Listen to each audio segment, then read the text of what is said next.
eu tenho insistido que nós devemos usar os 3 tipos lógicos de pesquisa, como eu classifico, né, para estruturar o texto. Então vamos ver como que isso acontece na prática, na verdade? Vamos pegar os 3 tipos lógicos e vamos analisar, né? Basicamente quais são.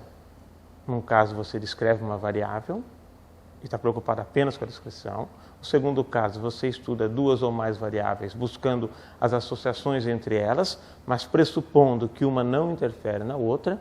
A associação decorre, então, da ação de algum agente externo. E, no terceiro caso, existe uma associação entre as variáveis, mas porque uma, de fato, interfere na outra. Seja apenas uma interferência, né, como um fator interveniente, ou seja, de fato, uma relação de causa e efeito.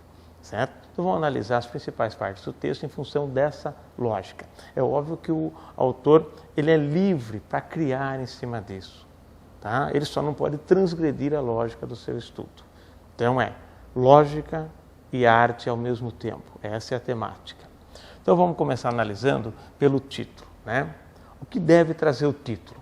É evidente que o título deve mostrar a sua novidade. Tá? Se você tem um produto bom, você quer mostrá-lo, é evidente. Você não tem que ficar escondendo, para o indivíduo achar lá no fim o seu produto. Se o produto é bom, mostra de cara. Às vezes o produto não é tão bom, te mostra mais a ideia inicial do trabalho, mas não deveria ser bem assim, né? O produto deveria ser bom. Então você vai mostrar a essência. E qual é a essência considerando os 3 tipos de pesquisa? Então vamos analisar o seguinte. Expresse o que encontrou. Se você fez uma descrição, expresse claramente qual é a descrição que você fez.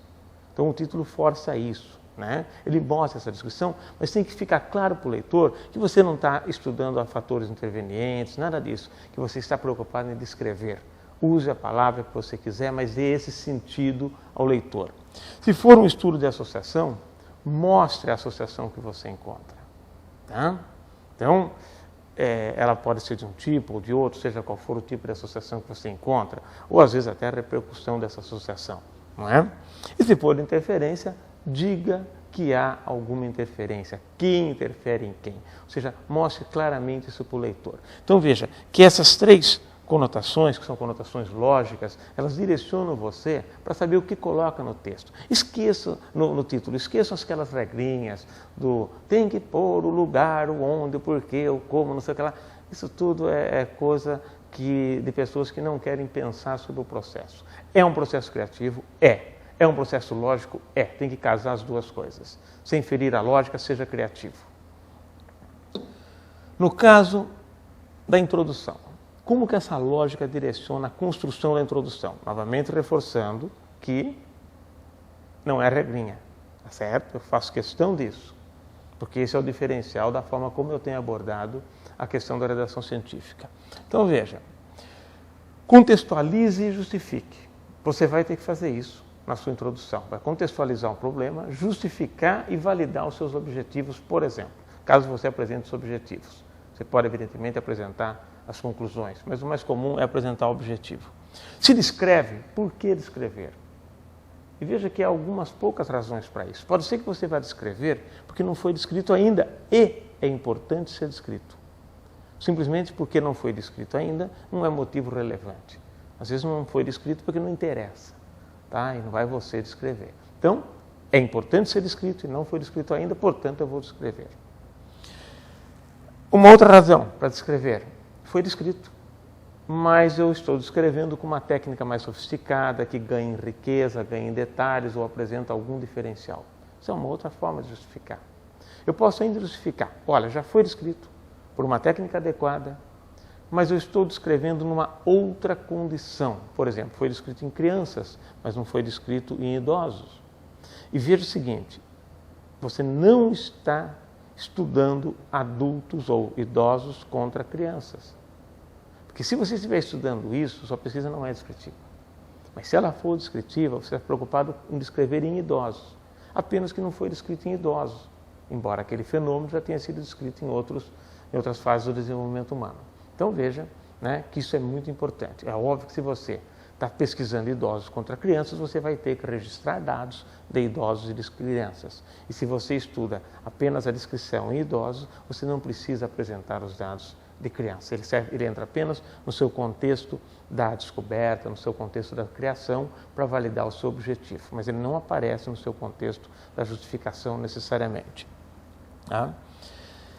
E se é de associação? Uma pesquisa de associação entre variáveis. Você tem que dizer por que você espera que haja associação. E se você pontua a associação, tipo uma associação positiva, uma associação negativa, ou logarítmica, seja qual for o formato da associação, você também tem que justificar por que você espera que tenha esse formato.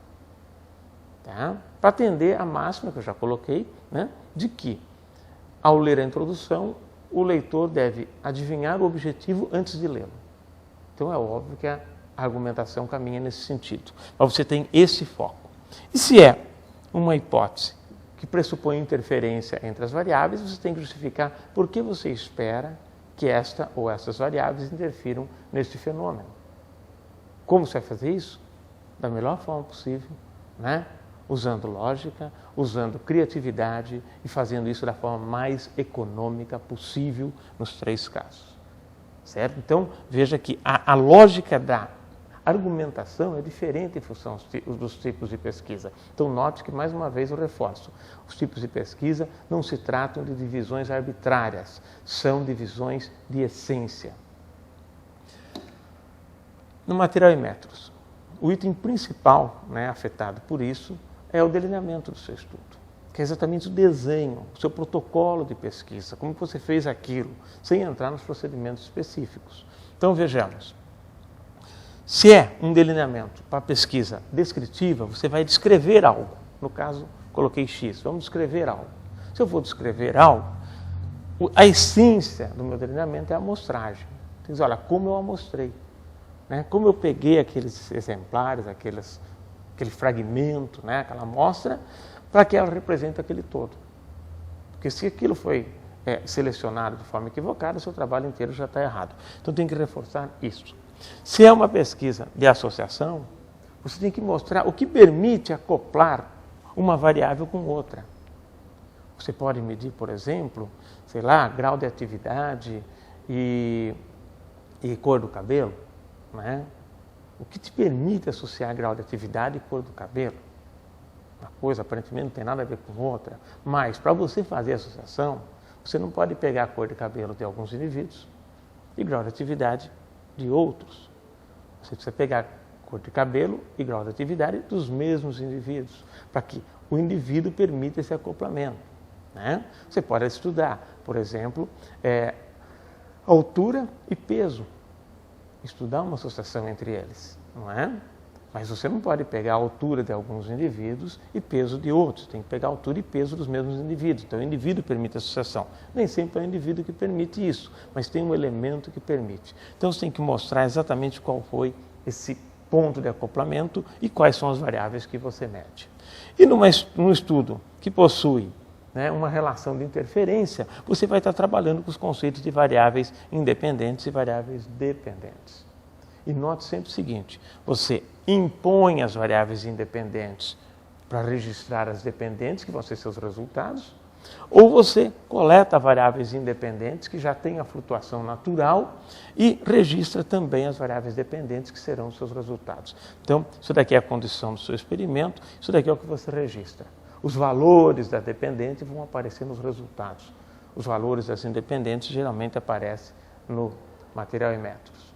Certo? Então, com essa estrutura, você percebe que o tipo lógico interfere na estrutura do delineamento da pesquisa.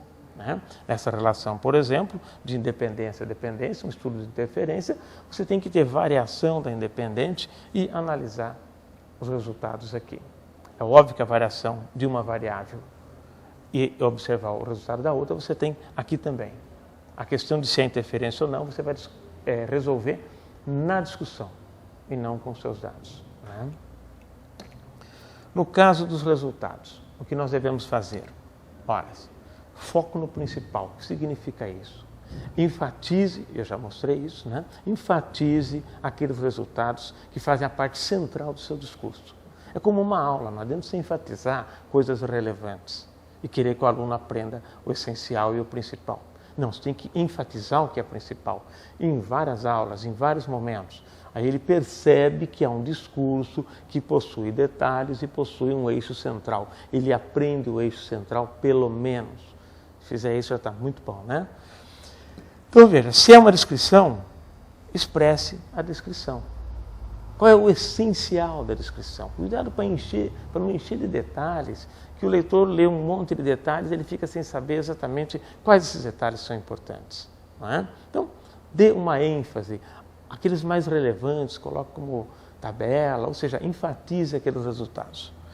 E se for estudos de associação, que aqui inclui com ou sem interferência, porque na verdade o que você estuda é associação. A questão da interferência, como eu falei, ela vem depois na discussão.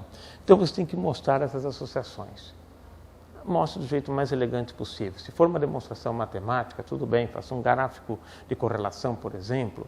Mas se não for isso, né, mostre a sua associação, mostrando, por exemplo, diferentes tratamentos e como que os valores estão associados com o respectivo tratamento. Isso também é uma demonstração de associação. E no caso da discussão, o cerne também não deve ser perdido, tá certo? Você vai contextualizar a sua descoberta. Olha, você vai mostrar que a sua descoberta é esta e vai contextualizá-la dentro do que se conhece hoje. Né? Então você vai fixá-la no universo da ciência. Para fixá-la no universo da ciência, você precisa de duas coisas. Você precisa que alguma coisa dessa ciência dê um pouco de suporte à sua conclusão, tá? Isso é o mais comum, a menos que seja extremamente revolucionário, mas geralmente não é o caso, e mostrar o que mudou nessa ciência depois que você colocou seus dados lá. Isso é fundamental. Né? Simplesmente mostrar, olha, depois que eu coloquei meus dados lá não mudou nada. Bom, então você não fez nada interessante. Você tem que mostrar o que muda a partir do seu estudo. Isso é fundamental. Veja, se é um trabalho descritivo, você tem que dizer como é essa descrição. Caracterizar. Né? Você descreveu vários pontos, agora você vai fazer, tá bom. Então, de tudo isso que eu falei, o que é o essencial? Então, a descrição se caracteriza por isto, isto e isto. O essencial, que é o que vai ficar. O resto são detalhes, tá? E daí? Essa questão é importante, que é essa contextualização, essa colocação disso no universo já conhecido. O que muda nesse universo, o que desse universo sustenta os seus dados. A associação, essa é a questão. Há ou não há? E se há, por que há? Como você explica a associação? Qual a implicação dessa associação? Mas esse é o cerne da sua discussão, né? E daí? Coloca essa associação que você encontrou no contexto do que se sabe hoje e mostra o que muda no cenário a partir dessa sua descoberta. E o mesmo vale para os estudos de interferência. Né? Interfere? E daí? A diferença é que nos estudos de interferência você tem que aventar algum mecanismo, a menos que seja algo completamente impensado, que não dá para se elaborar um mecanismo no momento. Você pode até sugerir que seja uma relação de interferência, mas dizer como, qual o mecanismo, não sabemos ainda. Mas sempre que você tiver como avançar um pouco no mecanismo, sem extrapolar demais, talvez uma frase ou 2, 3 frases, só aventando um possível mecanismo, desde que razoável, desde que sólido, isso é bem visto. Não adianta fazer um trabalho de apenas associação entre variáveis e gastar depois 1, 2 páginas descrevendo possíveis mecanismos. A revista corta isso porque é especulação. Então você tem que colocar na medida certa. Se colocar na medida certa, passa. Não é?